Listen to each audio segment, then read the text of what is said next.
ጉባኤ ማለት ምን ማለት ነው? ማወቅ አለባችሁ አይደለም? ነው የለባችሁም? አዎ፣ ጉባኤ ማለት ምን ማለት ነው? መልእክት አንድ ይሄን እነግራቸዋለሁ። ጉባኤ ማለት አንድነት ማለት ነው። የግዕዝ ቃል ነው። ጉባኤ ማለት አንድነት ማለት ነው። ኦርቶዶክሳዊነት በራሱ ጉባኤያዊነት ነው። እስኪ በሉ አንድ ጊዜ ኦርቶዶክሳዊነት በሉ። ምንድን ነው? ጉባኤያዊነት ነው። ኦርቶዶክሳዊነት በራሱ ጉባኤያዊነት ነው። ክርስቲያንነት ራሱ ጉባኤያዊነት ነው። ክርስቲያንነት ጉባኤያዊነት ነው። ይሄ ጉባኤ የመጣው ከየት ነው የሚለውን ልንገራችሁ። የመጀመሪያው ከእግዚአብሔር ነው። ከማን የመጣው? ጉባኤ ማለት ብዙ ሆኖ አንድ መሆን ማለት ነው። ጉባኤ ማለት ብዙ ሆኖ አንድ መሆን ማለት ነው። ለምሳሌ እግዚአብሔር አካሉ ስንት ነው? 3 ነው። ከዚያ ባህሪው ስንት ነው? 1 ነው። እግዚአብሔር አንድ ነው። ኦሪት ዘዳግም ምዕራፍ 6 ቁጥር 4 ላይ እንዲህ ይላል፣ ስምዐ እስራኤል አሐዱ ውእቱ እግዚአብሔር አምላክከ። እስራኤል ሆይ ፈጣሪ እግዚአብሔር አንድ እግዚአብሔር ነው ስማ። ፀሐይ ብርሃን አለው፣ ክበብ አለው፣ ሙቀት አለው። ብርሃን የምንለው ጨረር የምንለው እዚህ የሚደርሰው ነው። ሙቀቱ የታወቀ ሙቀት ነው። ክበቡ የሚባለው ደግሞ እዛ ያለው ነው። ግን 3 ፀሐይ አይባልም። ስንት ፀሐይ ነው? 1 ፀሐይ ነው። አንድነት ነው። 3 ክፍል ያለው ግን ደግሞ የማይከፈል 1 ፀሐይ ነው። አብ ፀሐይ፣ ወልድ ፀሐይ ወመንፈስ ቅዱስ ፀሐይ አሐዱ ውእቱ ፀሐየ ጽድቅ ዘማርያም። አብ ፀሐይ ነው፣ ወልድ ፀሐይ ነው፣ መንፈስ ቅዱስ ፀሐይ ነው። አንድ የእውነት ፀሐይ ነው። እሳት ብርሃን አለው፣ ሙቀት አለው። እንደገና ደግሞ ፍም አለው። ግን አንድ እሳት ነው የሚባለው። አብ እሳት፣ ወልድ እሳት ወመንፈስ ቅዱስ እሳት። አብ እሳት ነው፣ ወልድ እሳት ነው፣ መንፈስ ቅዱስ እሳት። አቡየ እሳት ወመንፈስ ቅዱስ ወአዩ ወአነ ብርሃኑ። አባቴ እሳት ነው፣ መንፈስ ቅዱስ ሙቀት ነው፣ እኔ ደግሞ ብርሃኑ ነኝ ይላል በቀለምንጦስ ሲናገር ለቅዱስ ጴጥሮስ ጌታ ሲነግረው። አባቴ እሳት ነው፣ መንፈስ ቅዱስ ሙቀት ነው፣ እኔ ደግሞ ብርሃን ነኝ ይላል። ስታነቡት ዕብራውያን ምዕራፍ 1 ቁጥር 3 ላይ እንዲህ የሚል ቃል አለ። በብዙ ነገር ብዙ መክፈልት አይዳ እግዚአብሔር ለአበዊነ እምትካት። እግዚአብሔር በብዙ ጎዳና ለአባቶቻችን በነቢያት አድሮ ተናገረ። ወለነሰ በዳህሪ መዋይል ነገረነ በወልዱ ወቦቱ ፈጠሮ ለኩሉ ወረሰዮ ወራሴ ኩሉ ዘውቱ አሐዜ ኩሉ ዘውቱ ጸዳለ ስብሐቲሁ። ለእኛ ግን ሁሉን በፈጠረበት ሁሉን ወራሽ ባደረገው በዘመን መጨረሻ የክብሩ ጸዳል በሆነ በአንድ ልጁ ተናገረን ይላል። የክብሩ ጸዳል፣ ጸዳል ማለት ብርሃን ማለት ነው። ጸሎት ሃይማኖት ስትጸልዩ ከብርሃን የተገኘ ብርሃን ትላላችሁ አይደለም እንዴ? ብርሃን ከክበቡ ሳይለይ እዚህ ደርሶ ያበራል። ወልድ ከአባቱ ሳይለይ እዚህ መጥቷል። 3 ብርሃን አንልም። ሰው ልብ አለው፣ ሰው ቃል አለው፣ ሰው እስትንፋስ አለው። ነገር ግን ሰው 3 አይባልም፣ አንድ ሰው ነው የሚባለው። ልብ አለው ያስባል፣ ቃል አለው ይናገራል፣ እስትንፋስ አለው ሕያው ሆኖ ይኖራል። ሰውየው ወይም ሴትየዋ ግን አንድ ሰው ናቸው። እግዚአብሔር አንድ ነው። ብዙ አምላክ ቢሆን ኑሮማ ተስማምተው መግዛት ውስጥ ሴት ተገኝቶ ይላል ቅዱስ አትናቴዎስ። ብዙ አምላክ ቢሆንማ፣ ብዙ ልብ ቢኖር፣ ብዙ ቃል ቢኖር፣ ብዙ እስትንፋስ ቢኖር፣ ተከፋፍለው የሚገዙ 3 አምላኮች ቢሆኑ መቼ ተስማምተው በሰላም እንኖራለን? እያያቸዋቸው አይደለም እንዴ? ዛሬ ያሉ ሰዎችን አለመስማማታቸው እኛንም እንዳንኖር እያደረገን አይደለም? ገዢዎች መስማማት ሲያቅታቸው ተገዥ በሰላም መኖር ያቅተዋል። ስለዚህ እግዚአብሔር አንድ ነው። መሰንቆ የሚመታ ሰው ብዙውን ጭራ አንድ አድርጎ ሲቃኘው አንድ ድምፅ እንደሚያወጣው ሁሉ ብዙ ጭራ የሆነው ይህ ዓለም በአንድ ላይ መኖር የቻለው አንድ የሚቃኝ እግዚአብሔር ስላለ ነው። ይህንን ዓለም የሚቃኘው አንድ እግዚአብሔር ነው። እግዚአብሔር አንድ ነው። ከእግዚአብሔር አንድነት የፍጥረታት አንድነት መጣ። እስኪ በሉ ከእግዚአብሔር አንድነት በሉ። ምን አንድነት መጣ? የፍጥረታት አንድነት መጣ። ፍጥረታትን አስተባብሮ እግዚአብሔር ፈጠራቸው። ልብ በሉ። ከዚህ አሁን ካለንበት መሬት ስር ውሃ አለ። ከውሃው ስር ምን አለ ይመስላችኋል? እሳት አለ። ከእሳቱ ስር ምን አለ? ነፋስ አለ።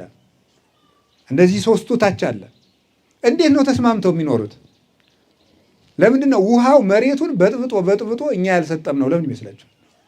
እንደ ጂኦግራፊም ይላል እኮ አይደለም? 3/4 የመሬት ክፍል ውሃ ነው ይላል። ለምንድን ነው ያልጠፋ ነው? ውሃው በጥብጦ መሬትን ያላጠፋል ለምንድን ነው?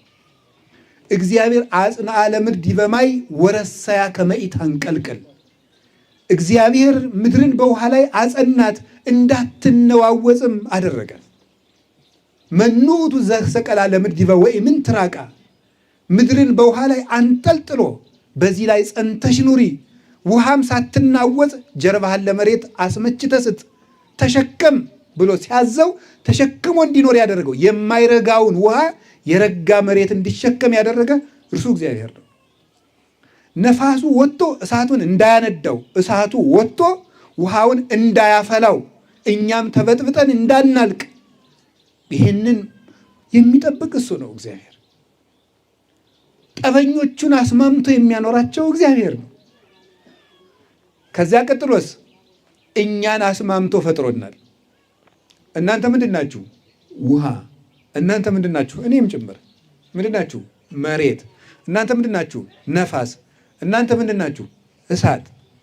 ነፋሱ እሳቱን ግርብ ያደረገው እሳት እዚህ ውስጥ ያለው እኮ ነው።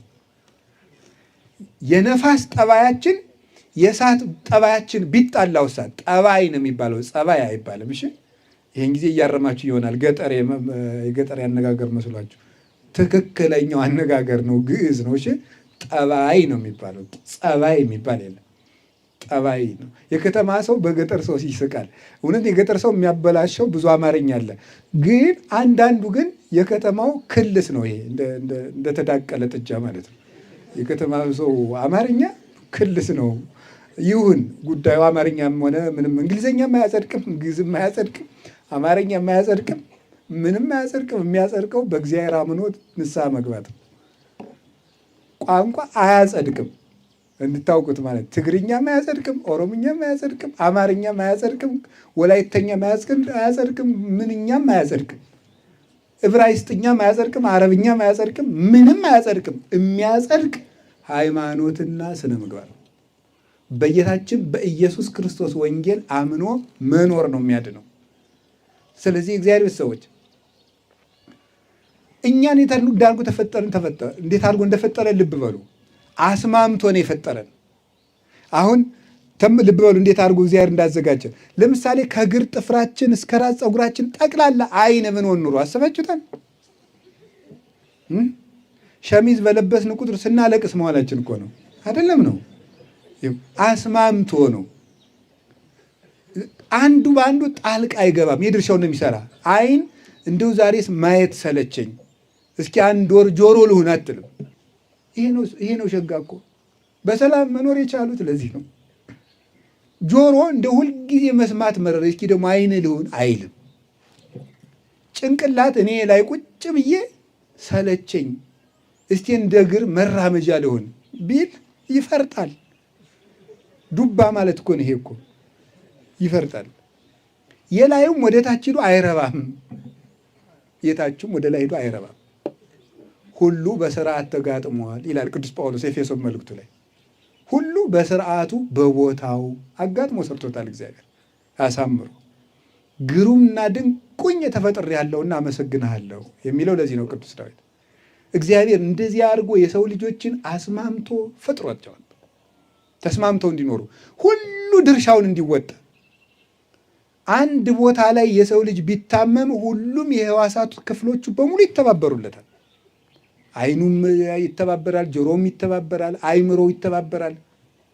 በሙሉ ሴሎቹ በሙሉ ተባብረው ያችን አካል ይጠግናሉ። እንቅልፍ አጥተው ቢሆን ሰው ጉባኤያዊ ነው ተፈጥሮ ራሱ። አንድ ነገር ብቻ ልንገራችሁ። ለምሳሌ የኔን የእግሬን እጣቴን እንደው የሆነ ነገር ቢቆርጣት እና አይን እኔ ምን አገባኝ ብትል፣ ለምሳሌ እስቲ ብላችሁ አሰቡ። እኔ ምን አገባኝ የታመመ እግር ነው ብትል ምንድን ነው የምትሆነው? ሲነዘንዛት እንቅልፍ አጥታ ታድራለች። አይደለም? እንቅልፍ አጥታ ነው የምታድረው። ይሄ ሁሉ ችግር ምንድን ነው? ምን አገባኝ ነው። የሌላው ህመም አይሰማንም እኛ።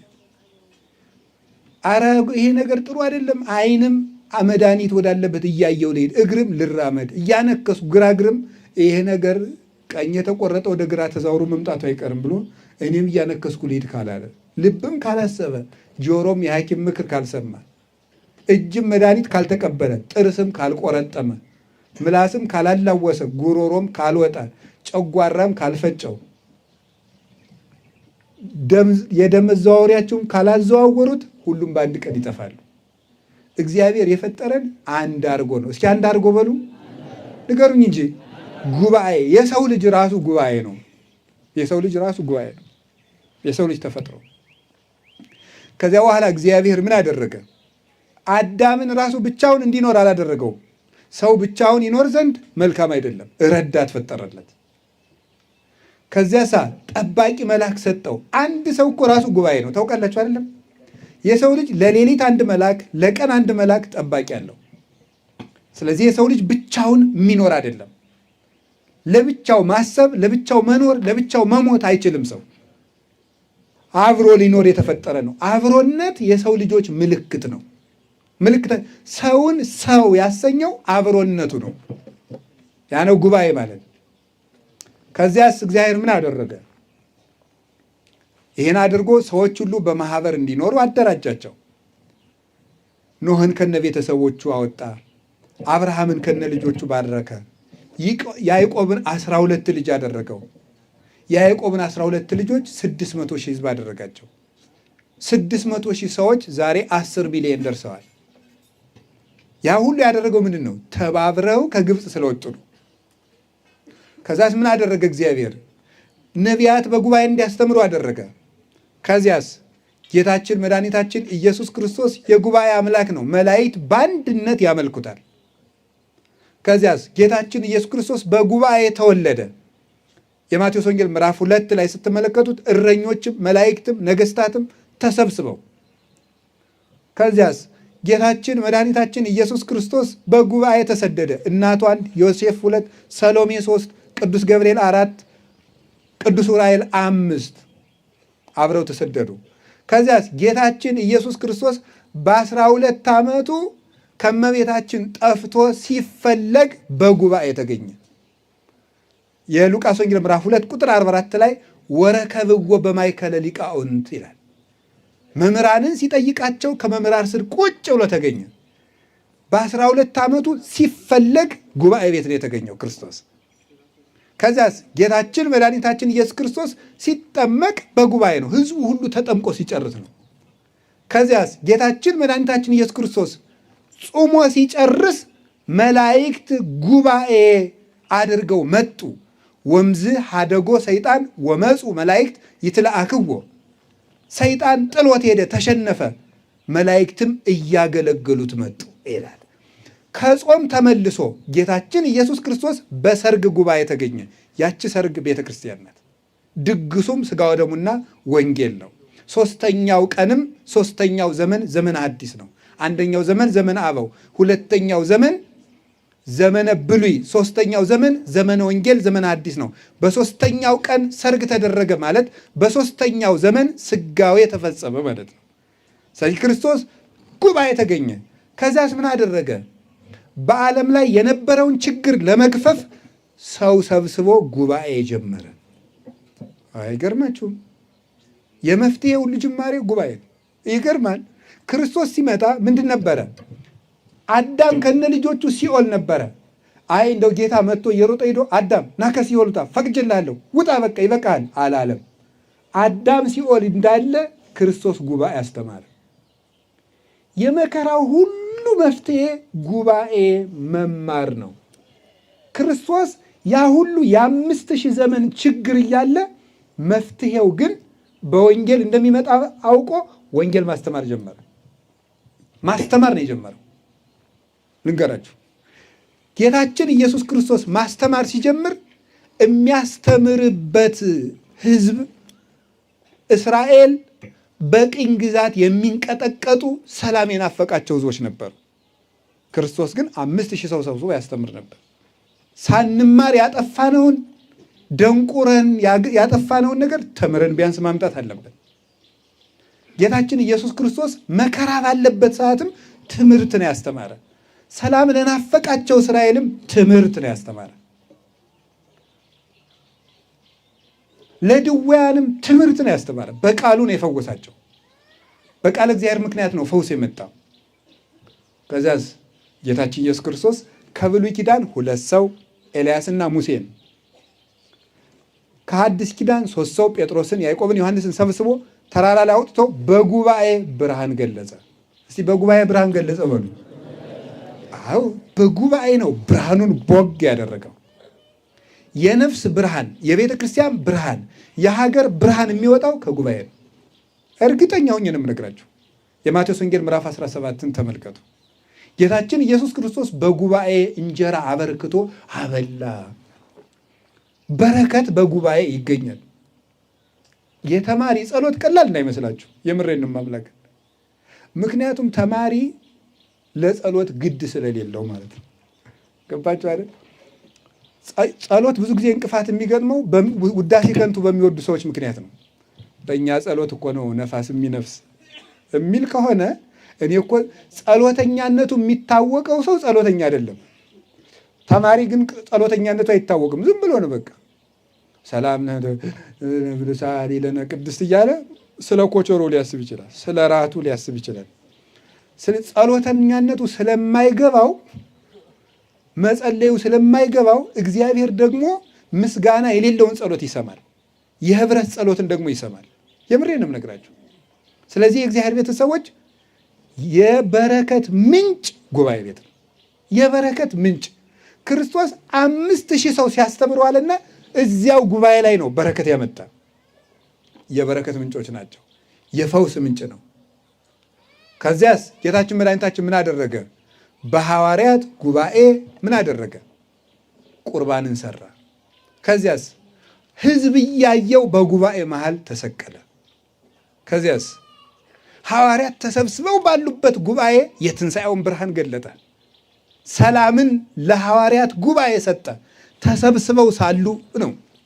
ከዚያስ ተሰብስበው እያሉ መጥቶ ረሃባቸውን መገበላቸው በጉባኤ 153 ዓሣ አስጠምዶ። ከዚያስ ሐዋርያት እንደተሰበሰቡ በጉባኤ አረገ። መላእክትም ሐዋርያትም እያዩት የልዕልና ምንጭም ጉባኤ ነው። ከዚያስ በ50ኛው ቀን እንዘ ጉቡአን ሙንቱ ውስተ አሐዱ ቤት ወረደ ላዕሌሆሙ መንፈስ ቅዱስ ከመ ዘእሳት። በጉባኤ መንፈስ ቅዱስ ወረደ። እንደተሰበሰቡ ተሰብስበው በአንድ ቤት ሳሉ መንፈስ ቅዱስ ወረደ። ጌታችን መድኃኒታችን ኢየሱስ ክርስቶስ ኋላም በሊቃውንት በአባቶቻችን በጉባኤ እየተገኘ ለቤተ ክርስቲያን መልስ ሰጠ። ጉባኤ ማለት ይሄ ነው። ሐዋርያት በጉባኤ ማትያስን ተክተዋል፣ እጣጥለው አንድ ፓትርያርክ ሹመዋል፣ አንድ ሐዋርያ መርጠዋል፣ በጉባኤ ስርዓት ሰርተዋል። ያ ጉባኤ እስከ ዓለም ፍጻሜ ድረስ ይቀጥላል። ስለዚህ ጉባኤ ማለት የእግዚአብሔር መገኛ ማለት ነው። እስኪ የእግዚአብሔር መገኛ በሉ። አዎ፣ እግዚአብሔር የሚገኘው በጉባኤ ነው።